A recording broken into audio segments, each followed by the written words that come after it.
Hola, hola, buenas tardes a todos.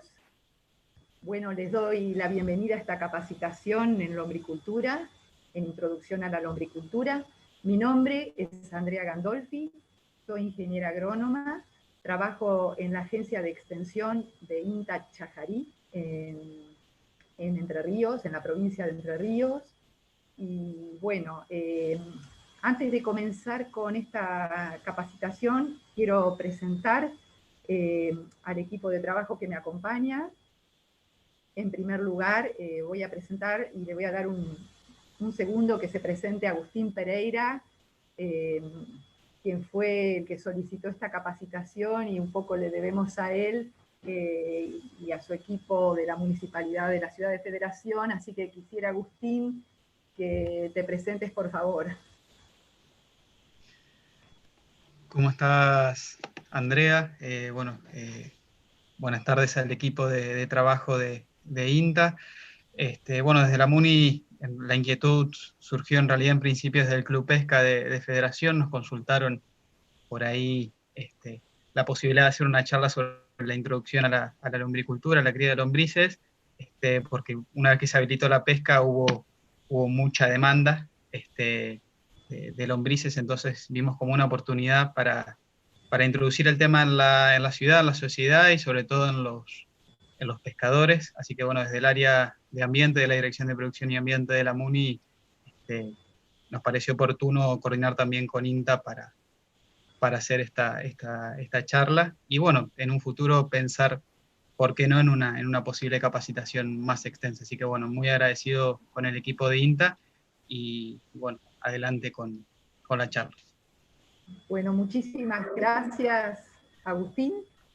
Bueno, a continuación quiero que conozcan al ingeniero Sebastián Perini, quien se va a presentar. Sebastián, adelante.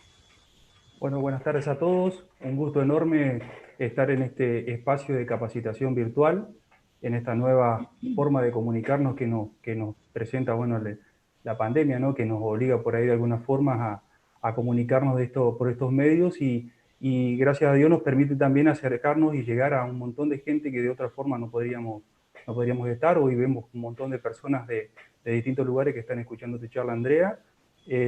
Solo para comentarles un poquitito, todas las cuestiones, las consultas que tengan sobre la charla que va llevando adelante Andrea, la van pasando por el chat. Una vez que termine Andrea, vamos a pasarle, a transferirle las preguntas y vamos a tener un espacio de respuestas. Agradezco desde ya y te doy el pase, André, para que bueno, siga con tu charla. Bueno, Sebastián, muchísimas gracias. Bueno, bienvenidos a todos los que estén escuchando esta capacitación. Hoy vamos a hablar una introducción a la cría de lombrices. Como hemos mencionado al comienzo, bueno, la iniciativa surgió por un grupo de pescadores interesados en reciclar materia orgánica y a la vez producir lombrices para obtener carnada para pesca. Bueno, hay muchísimos métodos para cría de lombrices.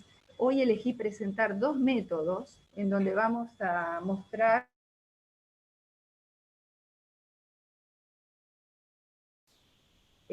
así que bueno, voy a ir marcando las diferencias a lo largo de la charla.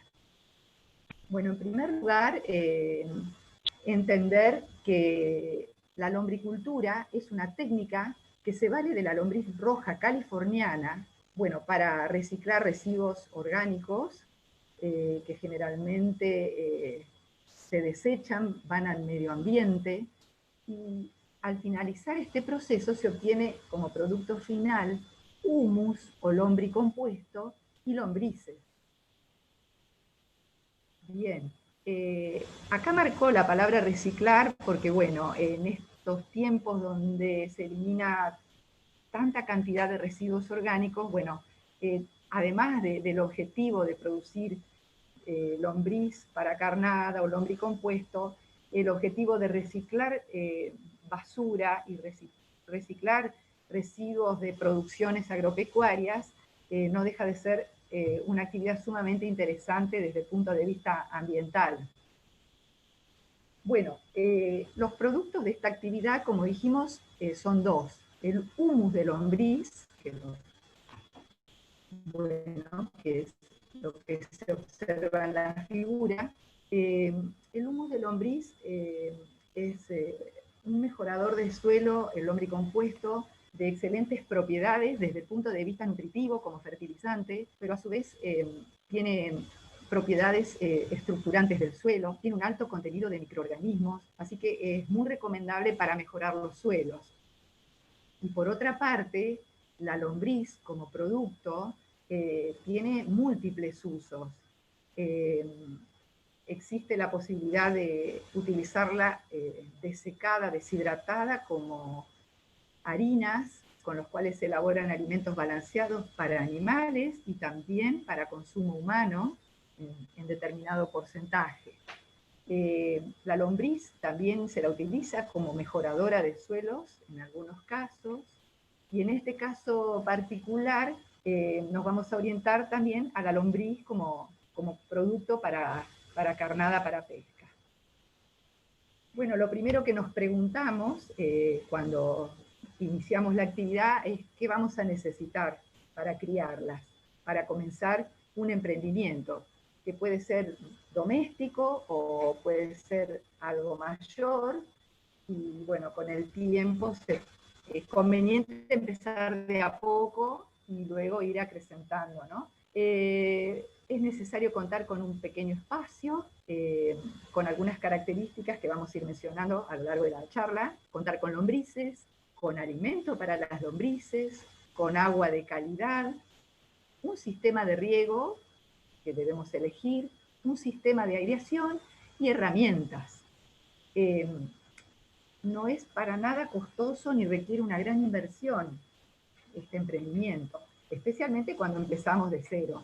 A medida que se va industrializando, obviamente que ya la maquinaria empieza a ser necesaria y se requiere mayores inversiones.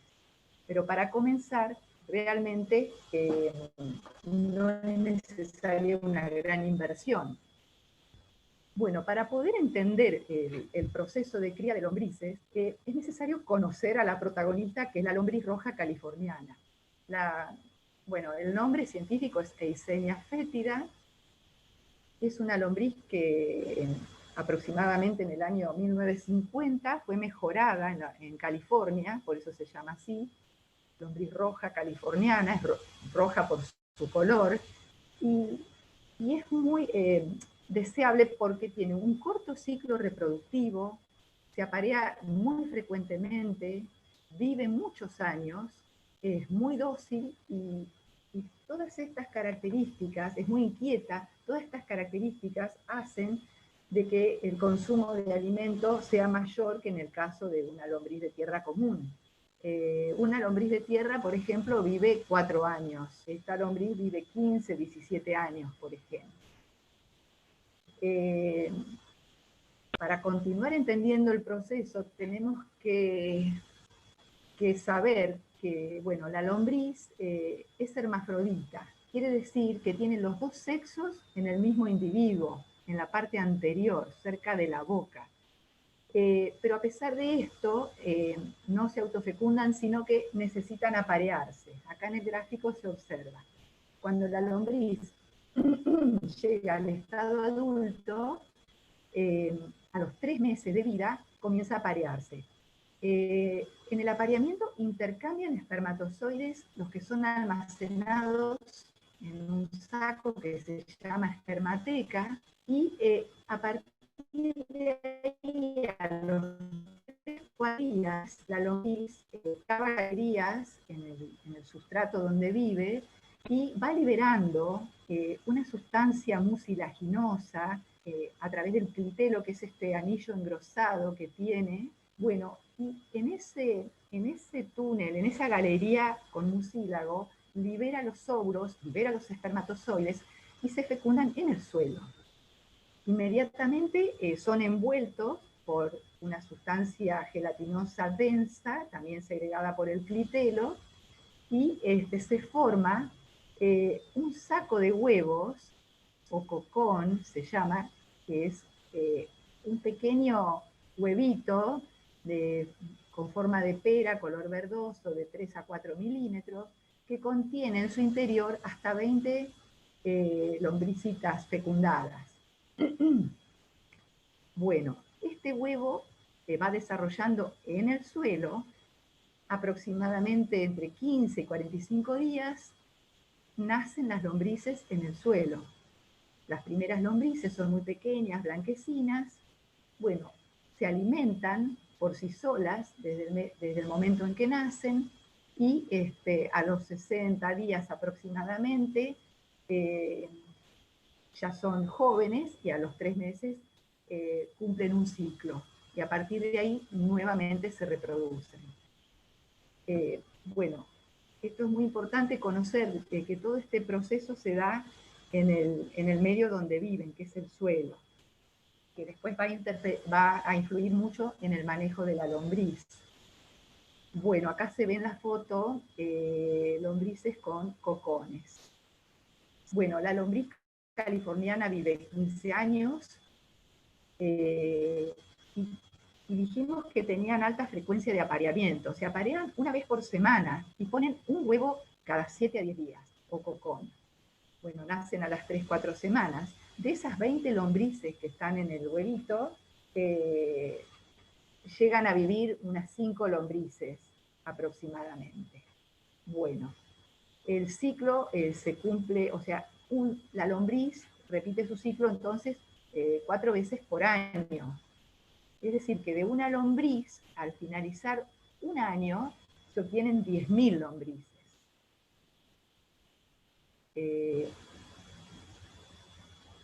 Otra cuestión que también es interesante saber a los efectos de después la alimentación es que, bueno, una lombriz mide más o menos 7 centímetros y pesa 1 gramo.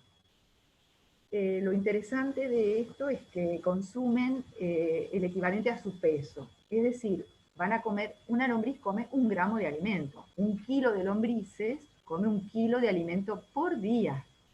De este alimento que comen, excretan el 60% en forma de humus, y el 40% restante lo utilizan para su propio crecimiento y energía para vivir. Bueno, otra cuestión interesante de la lombriz roja californiana es que respira a través de la piel, tiene poros, por lo tanto es sumamente importante que el suelo no esté anegado o inundado, porque no puede respirar más y bueno, se mueren. Y también otra cuestión que hay que saber es que la lombriz se alimenta por la boca. La boca tiene una cuña, algo durita, como una uña chitinosa, y se alimenta a medida que va cavando galerías. Pero ella no mastica, entonces succiona el alimento, lo chupa. Por eso es tan importante que el alimento sea el adecuado y esté bien compostado, para que ella pueda tomarlo sin problemas. Bueno, por eso, bueno, fíjense el tamaño de las lombrices, son blanquecinas, recién nacidas, están en un compost ya procesado, entonces, y tiene que estar bien húmedo, porque si no van a morir muchas lombrices si no tiene ese compost, si no es adecuado, la lombriz muere porque no se puede alimentar. La lombriz no solo se alimenta del compost, sino que vive, se desarrolla, se reproduce en ese compost o alimento que le vamos a brindar. Entonces, bueno, una vez que entendimos un poquito la fisiología de las lombrices, tenemos que comprender también el proceso de compostado para poder tener alimento para las lombrices en tiempo y forma, porque la lombriz se alimenta de compost. Este que está en la foto es el compost fibroso que le damos a la lombriz, húmedo. Fíjense que el de abajo ya es un compost granuloso, es un lombricompuesto, ya terminó de procesarse. Bueno, así que de los residuos orgánicos vamos a compostarlos para tener el alimento para la lombriz y introducir las lombrices. Para entender el proceso de compostaje, hay que entender cómo ocurre la degradación de la materia orgánica en la naturaleza. En un suelo normal, bueno, la mitad de los componentes son sólidos, gran parte son minerales, un pequeño porcentaje, un 3 a un 5% es materia orgánica, y el resto son poros que están ocupados por aire y por agua. En estas condiciones de porosidad, de humedad, en el suelo desarrollan microorganismos. Cuando cae materia orgánica, restos vegetales o animales caen al suelo, empieza un proceso de transformación en el suelo por parte de los microorganismos.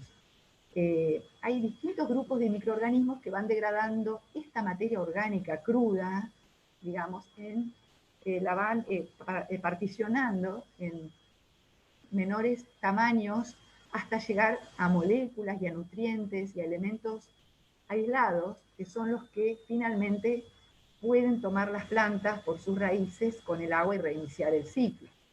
Sin este proceso de transformación de la materia orgánica en el suelo, no podría existir la vida en el planeta.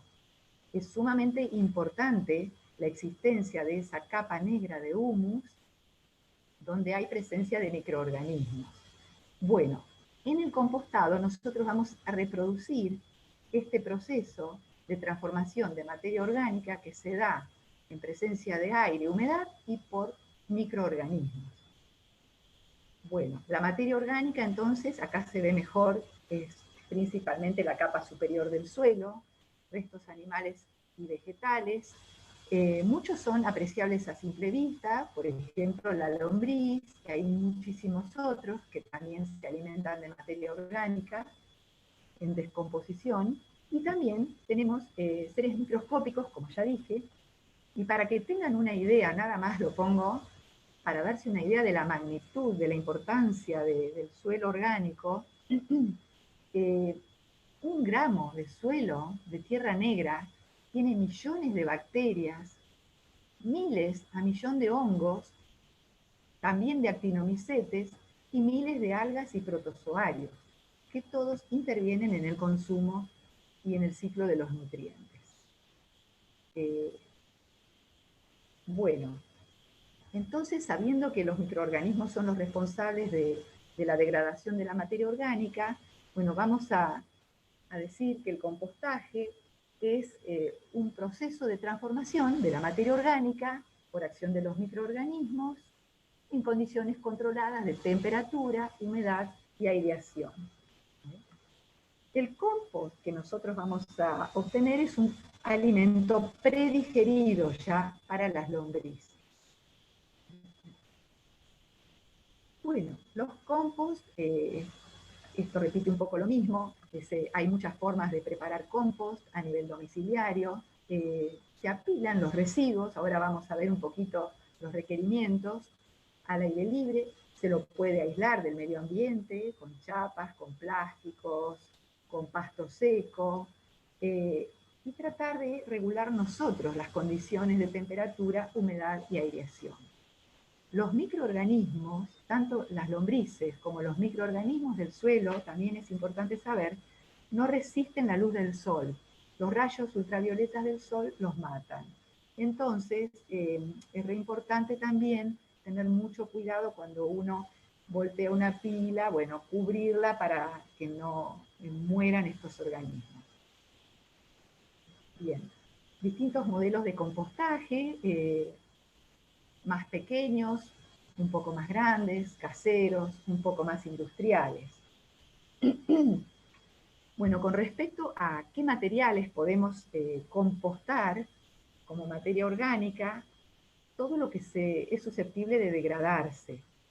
Papeles, cartones, hay que tratar que no tengan mucha tinta, porque la tinta puede tener componentes tóxicos, pelo, restos de comida, restos de poda y de jardín, estiércoles, esto es muy interesante cuando hay producciones animales, pastos secos, césped seco, bueno, todo lo que es restos de infusiones, cenizas, y los naturales que no tengan sintéticos también se pueden compostar, en fin, y todos los residuos de cocina también. Esta gráfica me gustó porque acá clasifica un poco a lo que se puede compostar, que le llaman verdes, como frutas, todo lo que sale de la cocina, y los productos marrones, que son aserrines, hojas muertas, papel, cartón. Y lo que sí, especialmente a nivel domiciliario, hay que evitar compostar todo lo que son excrementos de gatos y perros, incluso de cerdos, por una cuestión de que si yo no aseguro en mi domicilio de que el compost levantó la temperatura necesaria para matar a los organismos, puede ser perjudicial si después yo uso ese abono para la huerta, por ejemplo. Podemos contaminar los alimentos. Tampoco carne, huesos, lácteos, grasas y aceites, bueno, productos que hayan sido tratados con pesticidas, no, porque vamos a afectar la vida microbiana del compost, carbones. Todo lo que es vidrio, lata, todo lo que no se degrada, plásticos, eso no va al compost. Con respecto a los materiales, cuando vamos a apilarlos, es sumamente importante tener en cuenta qué vamos a poner en la pila. Y bueno, para esto hay un concepto que se llama relación carbono-nitrógeno.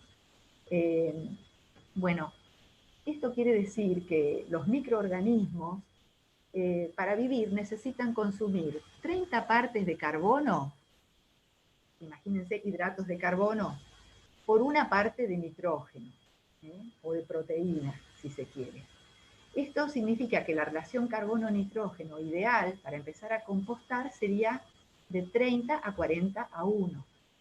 Esta información es útil y hay que estimarla para poder preparar la materia prima en la cantidad, en la proporción adecuada, porque si no, los compost, si yo, por ejemplo, coloco en la pila solamente un elemento que tiene una altísima relación carbono-nitrógeno, por decir una viruta de madera, los microorganismos no van a tener la proteína necesaria que necesitan para vivir y todo el proceso de compostado se demora muchísimo.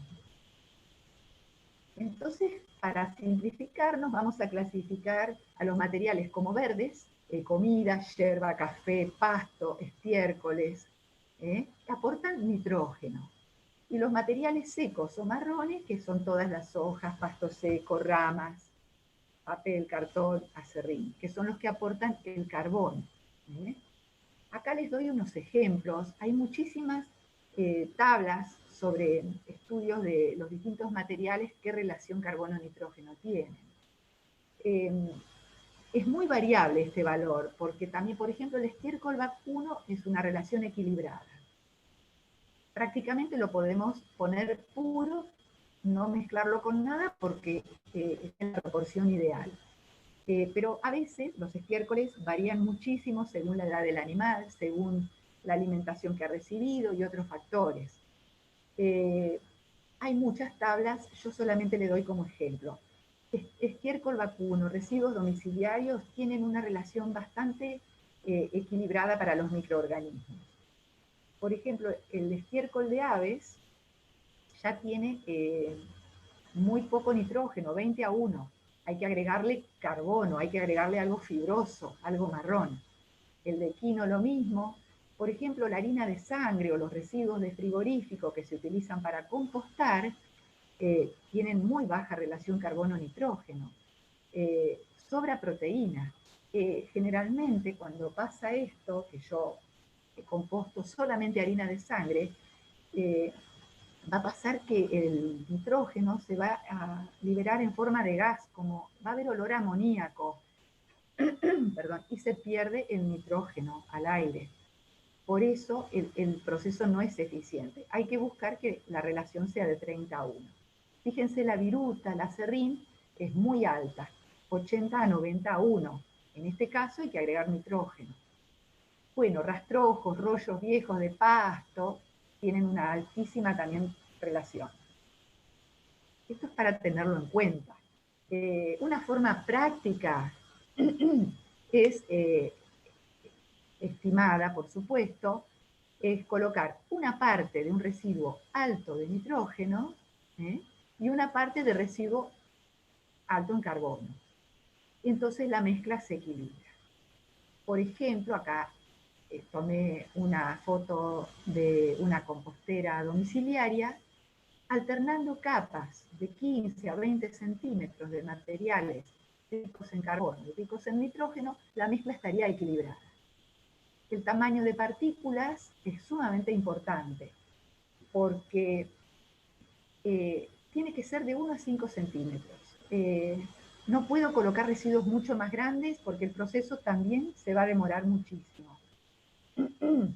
Y bueno, y si ponemos partículas menores a 1 centímetro, también el proceso va a ser muy lento y la pila va a dar olor a podrido porque, por ejemplo, el acerrín, imagínense, se tapan los poros, empieza a haber menor oxígeno, disminuye el nivel de oxígeno de la pila y no trabajan los microorganismos, se mueren. Y el proceso de compostado también se demora muchísimo. Entonces, hay que tratar de ver qué tipo de residuo tenemos y trozarlo. Si tenemos restos de poda, los debemos chipear en un tamaño de 1 a 5 centímetros. Promedio 2 centímetros y medio, 3 centímetros es un tamaño ideal. Bueno, acá en esta pila domiciliaria, lo comento, la primer capa pone ramas, cortezas, materiales gruesos, algún compost viejo y ramas gruesas, mejora muchísimo el nivel de aireación de la pila.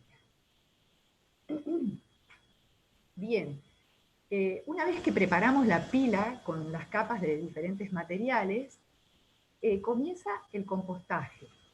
Yo muestro este gráfico que a mí me gusta mucho porque va mostrando cómo se modifica la temperatura a lo largo del proceso.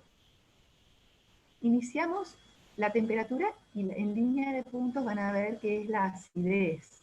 Después vamos a hablar un poquito de la acidez. Pero me interesa la temperatura porque cuando comienza el proceso de 10, 15 grados, la temperatura empieza a subir rápidamente.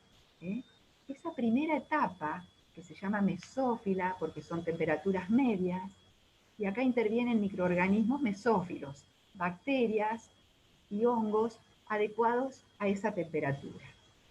Bueno, luego estos microorganismos son reemplazados por otros termófilos que soportan altas temperaturas y se alimentan y trabajan en la pila hasta levantar 70 grados de temperatura. Esta etapa dura de 10 a 20 días y luego comienza a bajar la temperatura nuevamente y nuevamente intervienen microorganismos mesófilos. Hasta que se estabiliza aproximadamente por debajo de 30 grados. Esto es muy importante registrarlo, porque por un lado, que levante alta temperatura la pila es importante para esterilizarla, para que todos los organismos patógenos que puede tener un estiércol de ave, por ejemplo, muera. Los que mueren son los patógenos, a 55 o 60 grados ya mueren las salmonelas, las Escherichia coli. No así los benéficos, los que trabajan los termófilos. Y también me interesa mucho hacer el seguimiento de esta temperatura porque me indica cuál es el momento de introducir las lombrices, que sería aproximadamente, si todo va bien, a los 60 días es un buen momento. 30 a 60 días demora este proceso. Acá, cuando la temperatura ya se hace compatible con la vida de la lombriz, se introduce. Y empieza la etapa de vermicompostaje. ¿Sí? Si nosotros no colocáramos las lombrices en esta etapa, la pila sigue trabajando y se sigue degradando por acción de los microorganismos y se obtiene compost. El vermicompuesto que se obtiene por acción de la lombriz es muchísimo más rico y es más rico en nutrientes y más rico en sustancias estructurantes del suelo. Por eso tiene mejor calidad que el compost solo. Bueno, seguimos. Acá muestro otra curva muy parecida Bueno, la acidez también se va modificando, y cuando alcanza la temperatura la pila, la acidez también es apta para las lombrices. Y lo interesante de ver a lo largo de la evolución de esta pila es cómo se va modificando el material original. Fíjense, la primera semana, la segunda semana ya casi no se ven los residuos, ya en la quinta, sexta semana ya se ve fibroso, no se ven los residuos, no tiene mal olor, y por supuesto, después de que maduró el compost, ya tiene aspecto granuloso. Este es el alimento que nosotros le vamos a dar a nuestras lombrices. Entonces, bueno, la primera información que necesitamos registrar cuando hacemos el compost es la temperatura. ¿Con qué la medimos? Existe instrumental, por supuesto, termómetros específicos para pilas, para tierra. Hay un método casero que con una varilla de hierro se la introduce en la pila y se la deja un buen rato, y luego uno la percibe con la mano. Si está a 80, 70, 80 grados, se nota muy caliente. Y bueno, uno puede ir registrando la evolución a lo largo de esta primera etapa de compostaje. Otro de los aspectos que tenemos que controlar durante el compostado es la humedad. Hay instrumental, por supuesto, como este higrómetro, pero también la podemos medir con el puño, apretando un puñado. No tiene que estar ni chorreando agua, ni tampoco el compost muy seco, porque no viven los microorganismos. Tiene que apenas golpear un poco de humedad, un compost que esté en su humedad óptima. Bueno, como los microorganismos también dijimos, son seres vivos, necesitan oxígeno, sobre todo los del compostaje, necesitamos airear la pila. ¿Para qué? Para que no se vaya apretando y sellando los poros. Entonces, es otra de las tareas que debemos tener en cuenta, que hay que realizar durante el proceso de compostaje, el volteo de la pila. A nivel domiciliario o a nivel pequeño, tenemos horquillas, layas, que nos permiten voltear la pila. Ya a nivel industrial se requiere maquinaria, por supuesto. Bueno, con respecto a la acidez de la pila, bueno, la acidez es interesante saber cuando dudamos de que por ahí estamos usando un sustrato muy ácido. Ocurre en zonas, por ejemplo, donde hay industrias cítricas o tomates y que se aprovechan para compostar, o cebolla. Entonces, es conveniente medir el pH. Los microorganismos viven en un óptimo cercano a la neutralidad, y especialmente las lombrices. Si bien se adaptan a pHs ácidos las lombrices, porque secretan carbonato de calcio en su estómago, pero lo ideal es ponerlos en un pH lo más cercano a la neutralidad. Es un control que también podemos hacer. Hay cintas de color para medir o pHímetros. Y bueno, nos permite también identificar, por ejemplo, cuando el pH es muy ácido, podemos resolverlo agregando un elemento alcalino como el carbonato de calcio o el sulfato de calcio. La cantidad, nunca más de 1 kilo en un metro cúbico de material. Todo depende de la acidez que tenga y cuántos puntos de acidez querramos aumentar. Y otro problema que también es una situación muy especial cuando se compostan materiales como el acerrín o las virutas, que tienen mucho carbono y muy poco nitrógeno, también se puede agregar algo de nitrógeno en forma de urea, pero también no más de 20 kilos, y todo depende de la relación carbono-nitrógeno existente. Para saber que existen opciones, siempre se pueden resolver. ¿Cuánto tiempo me lleva terminar este compost semidescompuesto ya para darle a las lombrices? Bueno, depende de muchas cuestiones. Los materiales, cómo los hayamos preparado, cómo hayamos manejado la pila. La época del año también influye. Las mejores épocas son siempre las de temperaturas medias, el otoño y la primavera. Ya en invierno entran bastante en receso, digamos, se reproducen menos, consumen menos, los microorganismos, entran, el metabolismo se aquieta. Y en verano, a veces el calor puede traer problemas que hace que se demore más. Y bueno, y que lo hayamos manejado convenientemente. Algunos problemas que suelen aparecer en la pila, todos tienen solución, como hoy les contaba, cuando hay olor a amoníaco, porque hay mucho nitrógeno, la solución es agregarle algún material seco. Cuando hay olor a huevo podrido, esto indica que hay exceso de agua, mala aireación, hay que ventilarlo, hay que darlo vuelta, voltear la pila. A veces van a encontrar que la pila está seca, regar, voltear. A veces está caliente solo en el medio. Esto pasa cuando las pilas son muy chicas, no alcanza a levantar temperatura, hay que agrandar la pila. Bueno, y también cuando no levanta temperatura, porque falta nitrógeno, se puede solucionar agregando restos verdes o estiércoles ricos en nitrógeno. Bueno, a ver, hasta acá hemos visto un poco lo que es la fisiología y el ciclo de la lombriz, y hemos visto las bases de la técnica de compostado. Y ahora vamos a entrar de lleno en lo que es la producción. Yo les dije que íbamos a ver dos técnicas. Una es la técnica que nos va a permitir obtener lombricompuesto y lombrices como subproducto. Y otra técnica que es también muy sencilla, que es producción únicamente de lombrices. Así que bueno, vamos a ver el primer método, producción de lombricompuesto. Bueno, para producir lombricompuesto tenemos que cumplir con estas tres etapas. Preparar las pilas, compostarlas y luego agregar las lombrices para vermicompostarlas, ¿sí? Bueno, vamos a preparar las pilas. El terreno, cuando elegimos el terreno, lo más importante es que el terreno tenga buen drenaje, que no se le quede el exceso de agua. También tiene que tener una ligera pendiente, porque la pila, a medida que se va compostando, va liberando agua.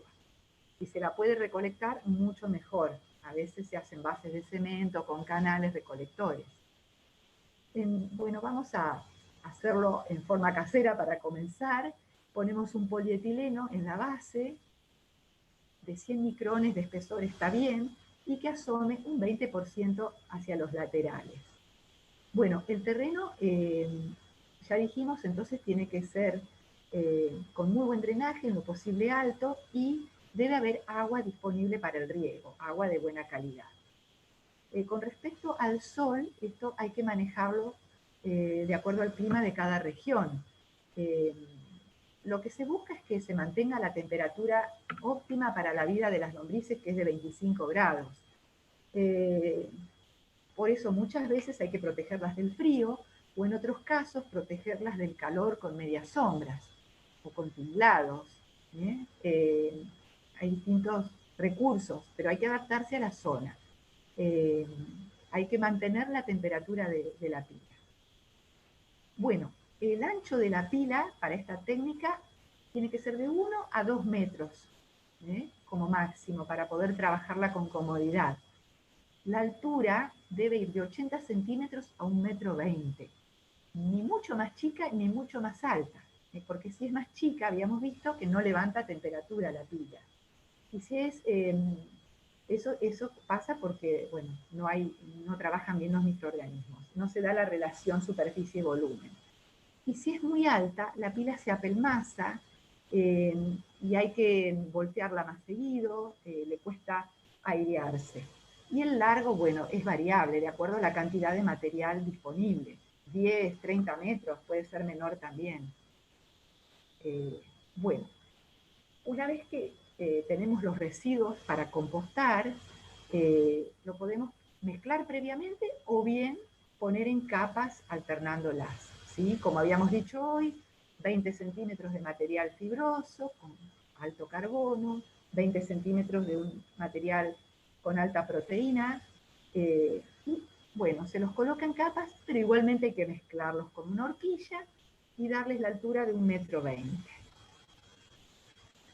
Bueno, luego que terminamos de armar la pila de esa altura, es conveniente cubrirla, normalmente se hace con un polietileno también, arriba. Tiene algunas ventajas colocar polietileno, porque mantiene el calor de la pila, conserva la humedad, porque se condensa y vuelve a gotear. Lo interesante que protege de los enemigos de las lombrices. Así que bueno, es bueno que esté protegida. Lo único que hay que destaparla frecuentemente para que darle oxigenación a las pilas. Así que está el trabajo de destaparlas y volverlas a tapar. Cada 2 días aproximadamente hay que destaparlas. También a nivel domiciliario se pueden proteger con pasto seco, también es una opción. Si disponen de bastante pasto seco, se cubren con pasto seco. Bueno, antes de poner el polietileno, se la riega.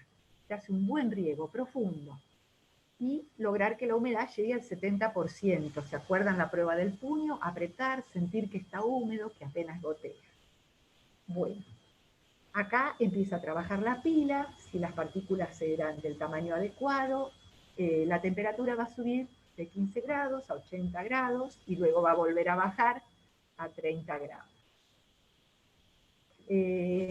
Para que esto ocurra y el proceso se dé en los tiempos previstos, tenemos que manejar las pilas, regarlas para mantener esa humedad.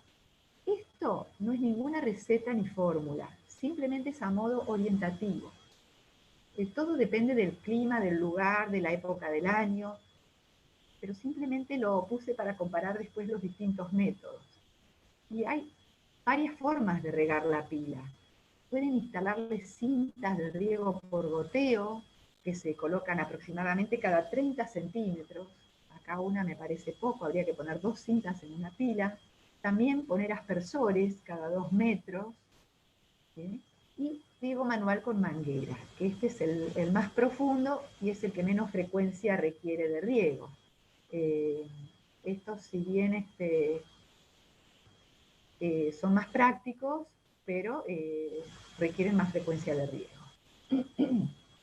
Bueno, la otra tarea que sí o sí hay que hacer en la pila es airearla.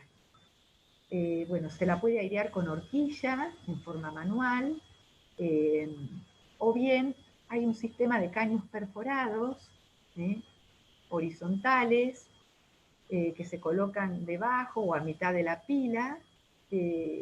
Estos puede haber caños nada más perforados, o también hay un sistema que tiene chimeneas que liberan, que oxigenan y intercambian el aire con el exterior. En muchos casos puede ser necesario utilizar un compresor de aire en estos casos de los caños, pero estos ya son sistemas más industriales. A nivel domiciliario o para emprendedores que recién se inician, bueno, con horquilla es suficiente. Bueno, ¿y cada cuánto vamos a airearla? A la pila de compost. Bueno, cada 15, 20 días, si fuera el sistema con tubos, o sea, se airea naturalmente, pero con compresor, un poco más, tenemos que inyectarle aire cada 15, 20 días. Y bueno, aireación con horquilla, una vez por semana, se voltea la pila. Después de cada aireación se efectúa un riego y se vuelve a tapar la pila. Bueno, este proceso idealmente debe demorar 1 a 2 meses. Cuando el compost ya llegó a una temperatura de 20 a 25 grados, no tiene olor, está húmedo, el pH ya está neutro, el material es fibroso, ya es oscuro, ya se puede colocar la lombriz en un extremo, y se inicia la etapa de vermicompostaje. Se colocan en los extremos de la pila las lombrices, se riega un poco para que penetren en la pila y se cubre con polietileno negro. Bueno, el compostado duró 2 meses. Ahora vamos a ver la etapa del vermicompostaje. ya introducimos las pilas en el compost semidescompuesto, ¿no? Acá tenemos riegos. Riegos hay que mantener la humedad. Los riegos son más espaciados que en el caso del compost. El primer riego, como dijimos, se hace al introducir las lombrices. Bueno, por goteo, por aspersión o con mangueras, tienen distinta periodicidad. El que más periodicidad requiere es el sistema de riego por goteo. Fíjense, cada 2 días, durante 1 hora, los primeros 20 días. Y cada 5 días, por 1 hora, hasta el final del proceso. Por aspersión, en cambio, cada 3 días, durante media hora, luego cada 7 días, y con mangueras, a los 10 y 20 días se hace un riego, y luego cada 15 días se hace un riego con manguera. Se hace con menor frecuencia. Bien. Y con respecto a la aireación, ya cuando están las lombrices introducidas, lo ideal es utilizar horquillas de puntas redondeadas para no dañar las lombrices, para no lastimarlas. Y se hace cada 15 a 20 días. En el caso de que la pila tenga caños perforados, igualmente conviene hacer una remoción manual a los 15 días para oxigenarla mejor a la pila. Bueno, todas estas frecuencias también surgen de la experiencia y de un sinnúmero de factores. Esto es un ejemplo. Entonces, en este cuadro, yo les comparo la etapa de compostaje y la de vermicompostaje. La etapa de compostaje, que fue hecha por los microorganismos para preparar el alimento para las lombrices, necesitaba una humedad del 70%. Y la temperatura varió de 15 hasta 80 grados hasta que bajó a 15 grados, finalmente, 20 grados también puede ser.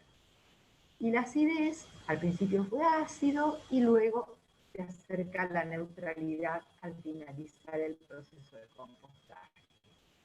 Y en el vermicompostaje, ya con las lombrices, la humedad inicial fue del 70%, pero vieron que los riegos se fueron espaciando, es porque al final nosotros buscamos que la humedad de la pila sea del 40%.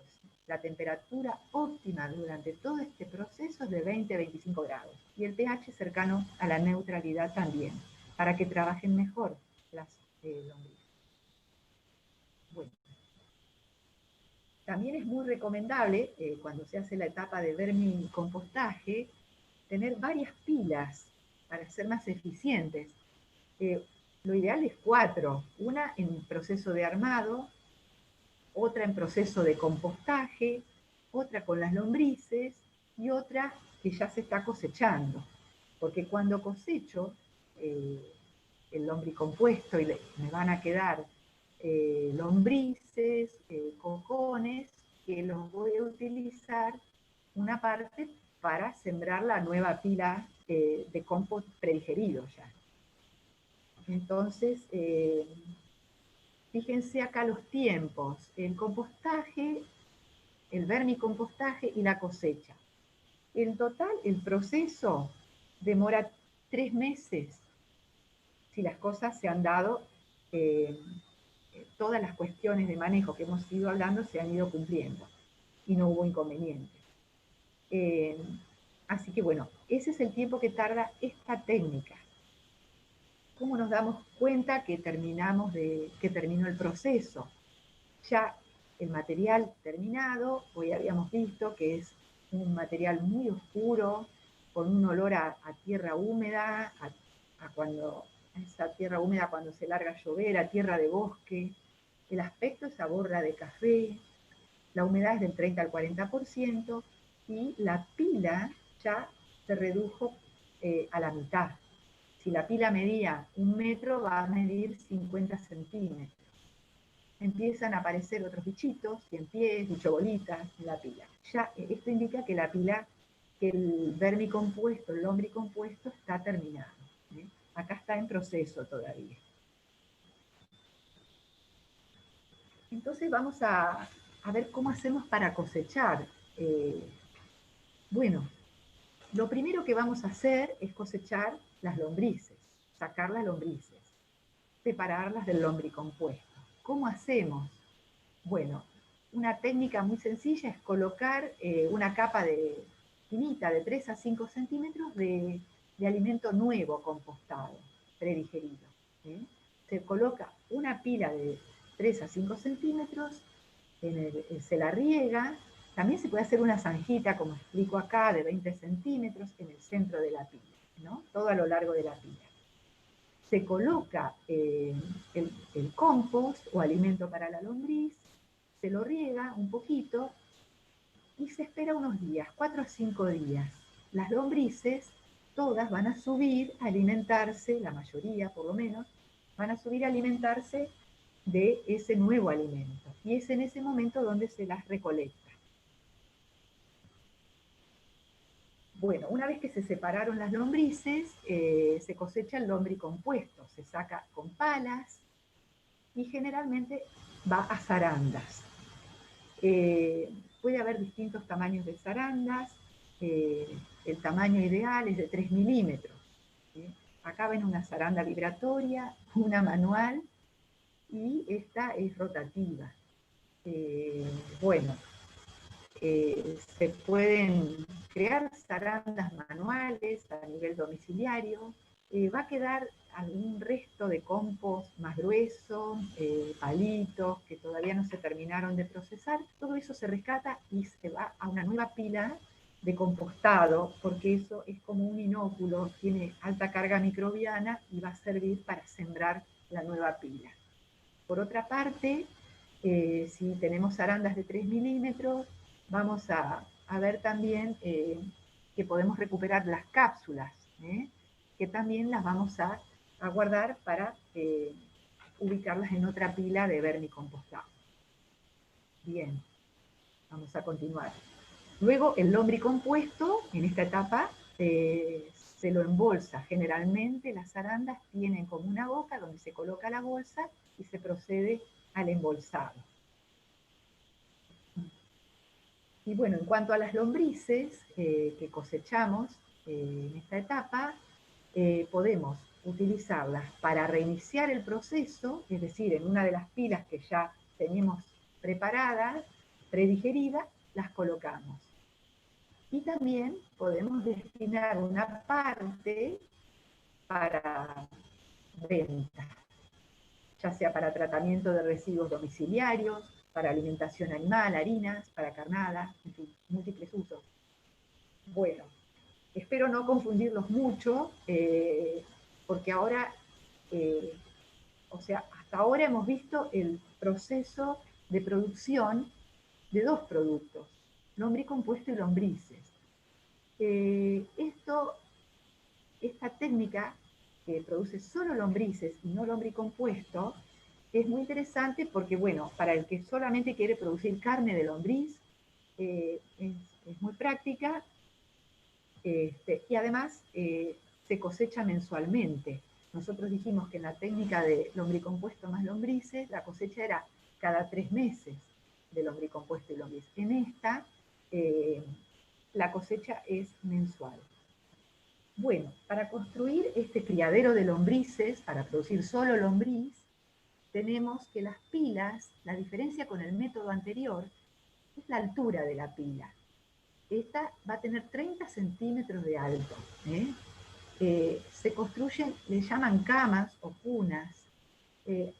Pueden rescatar, estos son piletones de cemento que se rescataron o que se construyeron. No es necesario construirlos, simplemente pueden estar al aire libre, poner una base de polietileno en un lugar alto, que no se acumule el agua, para que no se mueran las lombrices. Bueno, pero la altura es también 1 metro de ancho aproximadamente, 30 de altura y, por ejemplo, 5 metros de largo. En estas cunas se coloca la materia orgánica previamente compostada, o sea que yo en otro lugar he fabricado el alimento. Y luego las cubro, siembro las lombrices y cubro con polietileno negro. Esta es una foto de otro criadero, en donde lo han hecho con vines. han protegido con un techo de zinc. Bueno, son distintos modelos.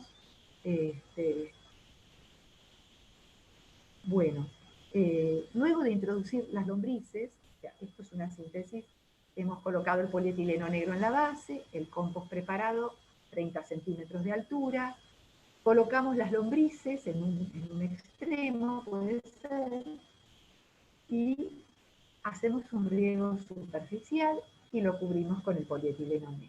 Y acá nuevamente manejamos la pila. El riego, recordemos que al inicio tenía 70% de humedad del compost, al final del ciclo tiene 40%, así que es más espaciado el riego aún que en el sistema de compostado y lombricompostado. Bien, con respecto a la remoción, acá hay un detalle que observar. Se utilizan esas horquillas que vimos con puntas redondeadas, pero acá hay que tratar de no voltear la pila para no alterar la vida de las lombrices que están trabajando, consumiendo y reproduciéndose.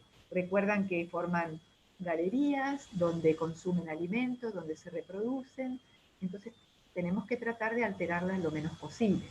Esas horquillas se introducen en la pila y se hacen movimientos hacia adelante y hacia atrás, como para, tipo palanca, como para que entre aire y oxigenar las pilas. Bueno, cuando las lombrices van a consumir esta pila de 30 centímetros, al mes hacemos la primer cosecha. La primer cosecha consiste en extraer la primera capa, la capa superior de las lombrices, unos 15 centímetros. Van a quedar lombrices en la capa inferior y se rellena con otra capa de 15 centímetros. ¿Sí? A los 15 días las volvemos a alimentar con otros 15 centímetros de compost y luego sí cosechamos una vez por mes. Siempre se cosecha una vez por mes y se alimenta. Cada 15 días se le coloca una capa de 15 centímetros de compost. Esta foto con bandejas perforadas, que es una forma de cosecharlas de forma más fácil, sin dañarlas, colocando el alimento en esta parte superior. Entonces las lombrices van a atravesar las cajas y van a ir a consumir el alimento de la capa superior para facilitar las tareas. Pero si no, las levantan con horquillas o con mucho cuidado con una pala ancha. Con respecto a la comercialización de estos productos, bueno, con respecto al lombricompuesto, lo ideal es embolsarlo en bolsas de polipropileno, que es como una plastillera que tiene algo de porosidad, respira la bolsa, y son de 50 litros. No se venden por peso porque tienen una humedad del 40% idealmente, se venden por volumen. Bueno, esas son las bolsas al por mayor. A minorista, bueno, se las puede embolsar en bolsas de plástico de 2,5 a 10 litros, también con una humedad del 10%. Según la granulometría y las posibilidades de tamizado, pueden lograr mayor o menor precio de venta también. Y otra recomendación, una vez que se armaron las bolsas y las apilan en un depósito, nunca, porque esto va a ir para fertilizante, nunca, o abono orgánico, nunca hay que apilarlas más de 5 bolsas por estiba. Y bueno, ¿por qué razón? Porque el contenido de estas bolsas es lombricompuesto, humus, y que tiene una alta carga microbiana, y esa es una de las ventajas de este fertilizante, justamente. Si nosotros hacemos pilas muy altas, vamos a quitarle aire a las bolsas, y por lo tanto van a morir microorganismos y bueno, va a perder calidad el lombricompuesto. Eso es uno de los motivos que no conviene hacer grandes pilas de lombricompuesto. Con respecto a la lombriz, cuando se la comercializa, tienen que ser en recipientes que tengan agujeritos para circulación del aire, y bueno, si se puede indicar a qué especie pertenecen, con qué fueron alimentadas. Y cuando comercialicen para carnada deportiva, el tamaño de comercial es de 4 centímetros o más. ¿Sí? Bueno, con respecto a los productores únicamente de lombriz, que hacen la técnica última que mostré, tenemos que hay muchos destinos, no solo para la pesca, para futuros criadores, para productores que procesen desechos orgánicos, para recuperar suelos degradados, también para criaderos de peces, ranas, para criaderos de pollos como alimento vivo, también para harinas de lombriz y por supuesto para pesca deportiva. Bueno, y acá quiero hacer una observación de las ventajas de la lombriz californiana para la pesca deportiva, que es una lombriz muy vivaz, además de que, bueno, se reproduce mucho y comercialmente conviene más que la otra. Es vivaz y tiene una característica que en la cavidad abdominal, la lombriz común tiene un líquido amarillento que tiene muy feo olor y que es repelente para los peces. Bueno, esta lombriz no tiene esa característica, así que es ideal para carnada deportiva. Un poco en este cuadrito, yo lo que quería era resumir, no sé si aclaro o confundo, espero aclarar, las dos técnicas de producción. Una es la de lombricompuesto más lombrices y la otra es la de lombrices exclusivamente. Las diferencias más importantes era el tamaño de la pila, una era de 1,20 m y la otra era porque se tenía que compostar acá y luego se introducían las lombrices. Y en la otra técnica, la pila es más chica porque ya se coloca el alimento compostado y se crían únicamente las lombrices y se cosechan lombrices. Acá no cosechamos lombricompuesto. Y bueno, las diferencias en el manejo, en el riego, por ejemplo, en el método de lombricompuestos más lombrices, tenemos la periodicidad del riego. En la etapa del vermicompostado, fíjense, la periodicidad es mucho menor, o sea, es menos frecuente el riego y la aireación. ¿Por qué? Porque ya, acuérdense, que ya cuando está la lombriz, nosotros buscamos disminuir la humedad de la pila hasta un 40%. Y bueno, y la cosecha en este método se hace a los 3 meses, y en el método de producción de lombrices se hace la cosecha mensual. Cuando todo sale bien, por supuesto. Bueno, y en este cuadro, a modo de ejemplo de la tasa reproductiva de las lombrices, por ejemplo, cuando iniciamos la explotación, que empezamos con 1 kilo de lombrices, necesitan 1 kilo de alimento procesado por día. O sea, en un mes van a necesitar 30 kilos esas lombrices. Y producen 600 gramos de lombricompuesto por día, y el resto es proteína animal. Bueno, fíjense, a los 3 meses esas lombrices aumentaron a 10 kilos, 10.000 lombrices, y bueno, ya la cantidad de alimento que tengo que tener disponible para esas lombrices es mucho mayor, también me producen mucho más, por supuesto, y así sucesivamente a lo largo de la pila. Por eso es muy importante, bueno, calcular bien hasta dónde puedo llegar con la cantidad de alimento disponible, compostado, para alimentar la cantidad de lombrices de mi criadero. Y si puedo irlo aumentando o me quedo en esa cantidad. Así que bueno, un poco esto es lo que yo quería presentar. Y bueno, siempre cuando uno va a comenzar una actividad ya a nivel de emprendimiento, hay que realmente analizar unas cuantas preguntas, por qué la vamos a hacer, si es posible realizarla, qué necesito, y acá yo marco y remarco, contar con la provisión de alimento necesaria, compostado, para esas lombrices, con quiénes lo voy a hacer, quiénes me van a ayudar, tengo las herramientas necesarias, el lugar, y bueno, y el destino de la producción también. ¿a dónde lo voy a ubicar? Si quiero vender como sustrato, como mejorador de suelos, o como harina, como carnada, bueno, todos los usos que ya estuvimos viendo a lo largo de la charla. Bueno, bueno, eso es todo lo que yo quería presentarles por hoy, así que bueno, les agradezco mucho que me hayan solicitado esta capacitación, espero haber sido lo suficientemente clara. Igualmente ahora vamos a contestar algunas preguntas y cualquier duda, este es mi correo de mi lugar de trabajo, donde podremos tratar de aclararles si es que les ha surgido alguna otra duda.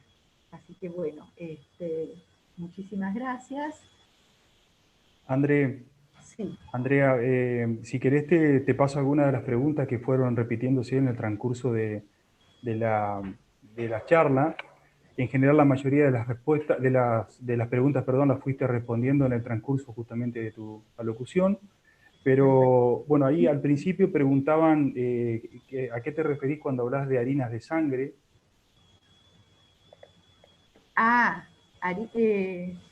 No, perdón, son residuos de frigorífico.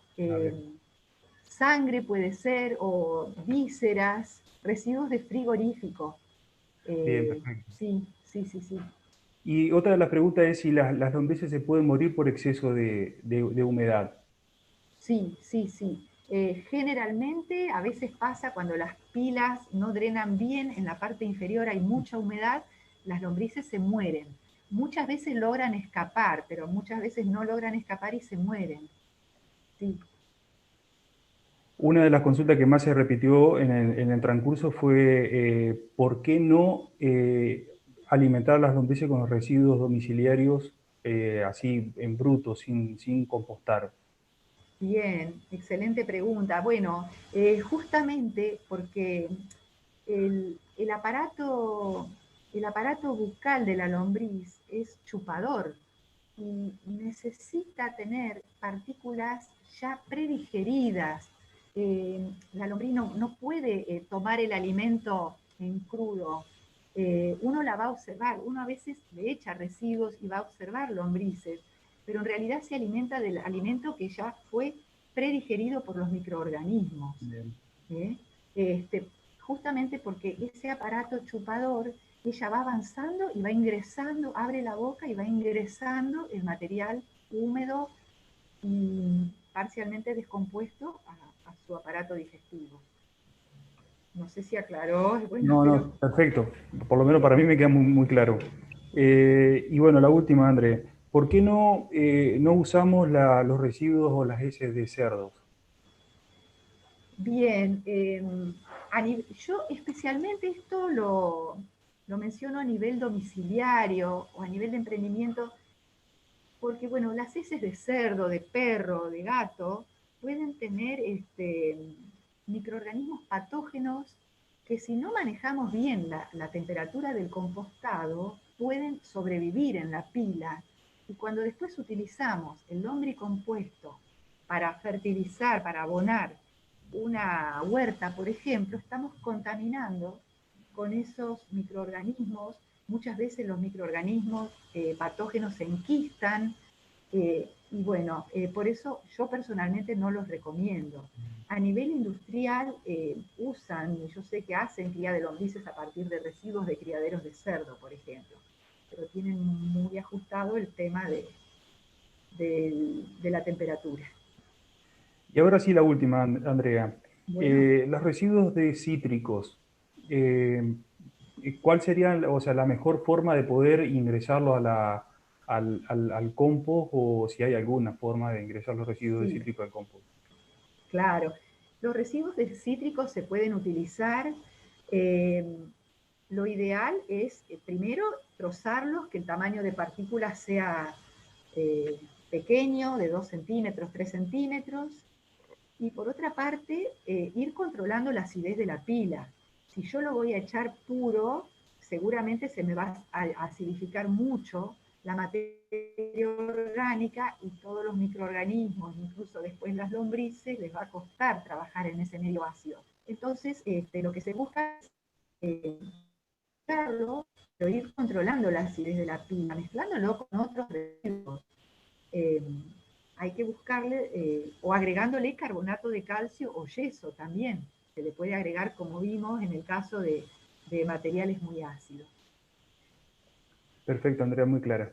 Pero se los puede utilizar, sí, siempre que se tengan en cuenta esos detalles. Bueno, ¿no hay más preguntas? Bueno, por mi Seguramente te parte... van a molestar un poco más por mail, pero... Sí, bueno, está buenísimo, no es molestia, si está a nuestro alcance responderlo, por supuesto. Así que bueno, la verdad que muchísimas gracias a todos por participar de esta capacitación. Bueno, espero que sea suficientemente motivadora para empezar a experimentar, de alguna manera, reciclar tanta materia orgánica que sabemos que hay y que está muy bueno darle un destino. Así que bueno, muchísimas gracias y será hasta la próxima.